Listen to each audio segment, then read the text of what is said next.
Welcome into the Simmons Scoop with Chad Simmons. Today is Wednesday, July 16th. I am your host, Josh Newberg, and what a day it is to have the director of recruiting here at Rivals, Chad Simmons, on the show, because we're going to go behind the scenes of the Tyler Atkinson decision. Also, Texas coming for another Georgia commitment. We're going to break it all down, go behind the scenes of these big developments. But first, hit subscribe to the Rivals Recruits page, because when we go live, and we're going to be live today, make sure you're a subscriber so you get notified. All right, let's bring in Chad Simmons, and we are going to start with a little Texas talk. First, it was Tyler Atkinson. We didn't know there would be a second yesterday when Tyler Atkinson picked Texas. Kind of take us behind the scenes of that monumental decision of the number one linebacker in America committing to the Longhorns.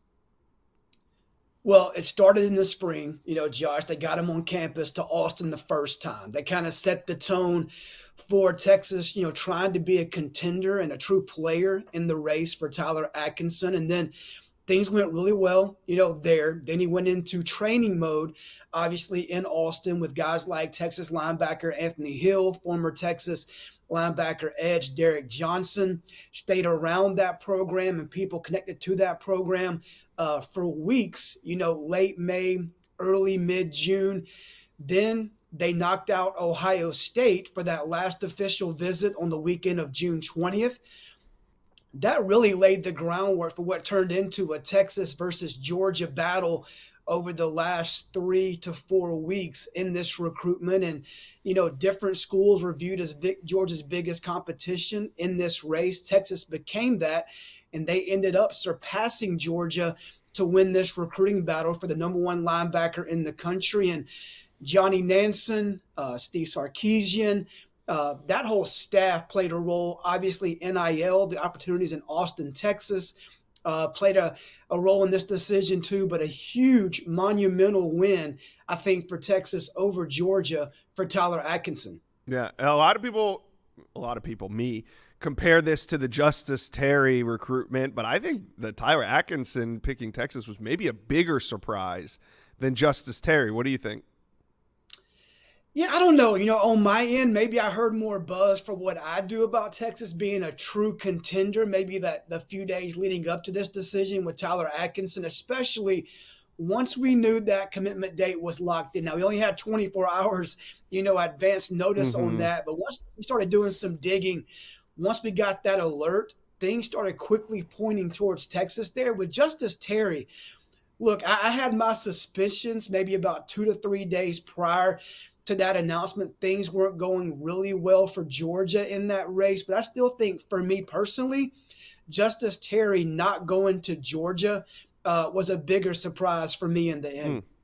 All right. Well, who could be next on this Texas hit list? Who's the next recruit they could steal from Georgia? From Georgia, well, they got James Johnson. So they took that one, after Tyler Atkinson, from Georgia, afterwards that night. As far as, next for Texas, I think a lot of eyes are on Derek Cooper. Obviously, the running back from down in South Florida. That's a Georgia, Miami, Texas battle for one of the top running backs in the country. And look, the surprising thing about Texas here, if it is surprising, is he hasn't even taken an official visit to Texas, but they are the hot name connected to Derek Cooper just days out. He'll announce on the 20th of July this weekend his decision. And a lot of people thought, including myself, that Miami set the pace in this race, a lot like Georgia set the pace for Tyler Atkinson. But now late, as the decision date is closing in, Texas is trending. There's some optimism in Athens. Maybe he could pick Georgia, but the buzz for me favors Texas over Miami and Georgia for Derek Cooper. Yeah, it doesn't seem like a big surprise if Cooper is a Horn when he announces on Saturday. Now, that takes us to James J.J. Johnson, the number one defensive lineman in the state of Florida, the number 10 ranked player in America. If you saw the Tyler Atkinson pick going to Texas, I don't think anybody saw James Johnson flipping from Georgia to Texas on a random Tuesday in July. What was going on behind the scenes here with James J.J. Johnson? I mean, do you think it was a coincidence that Steve Sarkisian and Kirby Smart were at SEC Media Days together on Tuesday? Tyler Atkinson, while Sark is there, Kirby's there, commits to Texas. As the things are wrapping up that day in Atlanta, James Johnson flips from Georgia to Texas. Coincidence? I don't know. I think maybe a statement, by Texas, kind of a planned scenario there for them, and two huge wins. With James Johnson, when he committed to Georgia, he told me straight up Texas was number two, a very close number two. Now, I had been hearing he was going to take some visits in the fall, specifically to Miami and Texas, and that things maybe weren't going to happen, if anything did happen, until the season. So, look, things change, very quickly here. I got a heads up. Earlier that day, it could happen. Steve Wiltfong heard some buzz about that potentially happening as well. We worked together on that. We got the flip from James Johnson, and another huge win and a big loss, for Georgia. I think, with recruiting now, you have to prepare for every kind of scenario, but to lose a guy like Tyler Atkinson in your home state and then a big commitment like James Johnson in the same day are two big blows for Georgia, two big wins for Texas. So any other names you're tracking when it comes to Texas recruiting right now? Yeah, I mean, I think after Derek Cooper, you have to look at Jake Cruel, who's also at IMG Academy, another Florida kid, Yep. An edge rush guy, has got, his recruitment down to Oklahoma, Ole Miss, and Texas. Right now, it doesn't seem to be like he's nearing a decision. He's talking about taking game trips in the fall. But look, we've seen other things change very quickly. There has been a little bit of talk about him moving some things up, but I think he's the hot name to watch now after Derek Cooper. Also a kid I'm looking at is Devon Benjamin. He'll announce on August 2nd. We think Oregon is the team to beat there for the elite cornerback. Out of California, Texas got an OV. They're in the mix. Michigan's trying to compete as well. Texas could be Oregon's biggest competition for Benjamin. So I think Derek Cooper, Jake Cruel, and then Devon Benjamin are three guys to watch for Texas. All right. Hide your recruits. The horns are coming. Texas fans, talk to Chad and I. How are you feeling about Derek Cooper? Another huge recruitment coming to an end on Saturday. Where do you think he's going? Let us know. All right, Chad, let's talk a little Georgia State recruiting. The Peach State is absolutely loaded with talent. Top out-of-state teams, though, they're finding some success in Georgia. Who do you think right now in this cycle is doing the most damage in the state of Georgia?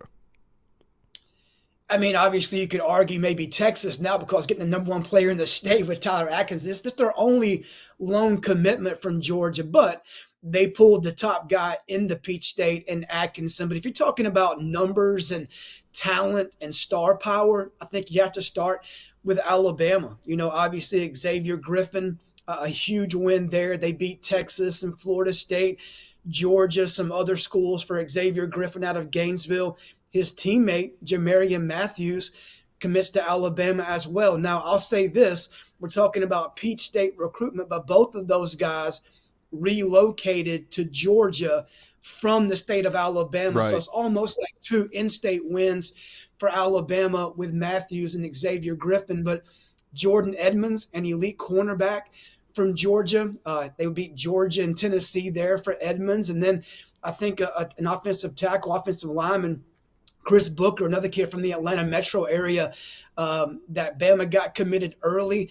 Multiple schools have tried to flip Booker, but Bama stayed strong there. And I think if you stay in the SEC, I like Texas A&M, and I like with what Florida has done in the Peach State too. With Texas A&M, the most recent commit, Bryce Perry Wright, a huge win over Texas and some other programs like Clemson and schools like that.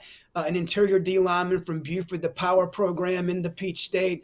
Tristan Givens, an elite edge guy from down in Carver, Columbus. And then teammates at Douglas County High School, Aaron Gregory and Jordan Carter, a wide receiver and a pass rush edge guy out of the Peach State. And then Florida, doing a great job also. I love the running back Carson Baker, at one time trending to Ohio State. Georgia was up there on his radar as well. And then big, I would call jumbo athlete Hezzy Kent, is a big pickup, beating Texas and Miami for Florida as well. And then Tyler Chukoyim, a very athletic top 100 guy for us at Rivals with Charles Power and Cody Belair. Loving what Tyler brings to the table from athleticism and size, kind of an under the radar commitment, but I think potentially could be a steal in this class for Florida. So the team that I think is probably coming in and is maybe the pain in the side of Georgia is probably Texas A&M, because you expect Alabama to cross the border into Georgia and recruit well. You expect the Gators, there's border wars going on there with the Georgia Bulldogs. But I feel like A&M is the program on the rise right now that's kind of coming in and picking off some guys that maybe they normally don't. Do you see it that way? They're doing a great job. I mean, obviously, Elko coached at Duke. He has connections to this area in the Atlanta area. Look, as we both know, covering recruiting for a long time, the state of Georgia is one of the top 3 or 4 states in the country from a production standpoint. So if you're Texas A&M, if you're USC, if your program's outside the area, if you can come in and cherry pick, 2, 3, even more each cycle, you're winning some battles there. Of course, Georgia wants to keep the best at home, but they can't win every battle, that's for sure. Right. Do you think that there's anything Kirby Smart needs? I know Georgia fans are watching this coming off of Texas, coming in and rating some of their prospects, but do you think there's anything that Kirby Smart needs to change or do differently when it comes to in-state recruiting? I mean, I think you can't argue with his success. I mean, obviously the biggest loss, of course, right now is Tyler Atkinson. I mean, they would have loved to have had Braden Ross, a huge win. They would have loved to have him. Tennessee got a big win there over Texas from a kid at Kell High School in Marietta. But we're talking about Georgia. They got their guy in Caden Protho. They got their running back in Jay Lamar. They got their edge guy in Kamari Brooks. They win a lot of battles in this state, and that's really all you can ask for. You can't win them all. If you can win most of them, you're going to succeed if you're Kirby Smart at Georgia. Chad, let's talk about what's next for Georgia recruiting. Well, what's next? Nick Abrams just made his announcement. He is a dog picking Georgia over Michigan, Alabama, Oregon, and it comes at a really good time for Georgia.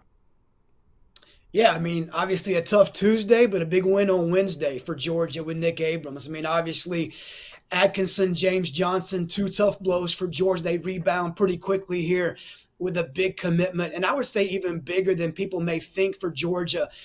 I can say that they love Nick Abrams and kind of what he brings to the table from on the field, off the field, his high football IQ, where he comes from a top program up in Maryland, McDonough football. Great size, great length, athletic. So big win for Georgia here and a great way for Kirby Smart, Glenn Schumann, that program to rebound from that tough loss on Tuesday.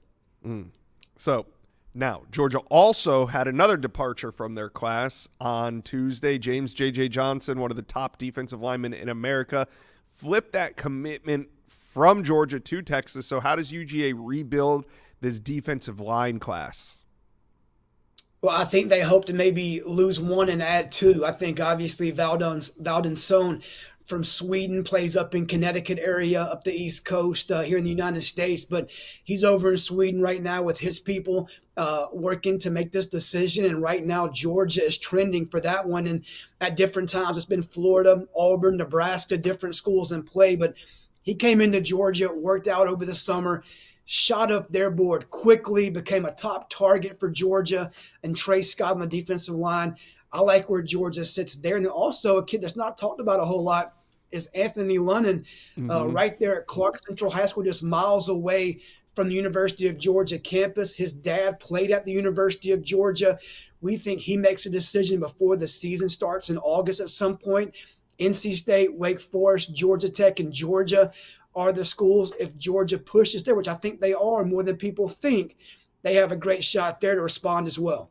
All right, a couple other players I want to talk to you about. Let's head down to IMG Academy, where offensive lineman Brett Kolajay is located. And this recruitment, it's been heating up for the Dogs, hasn't it?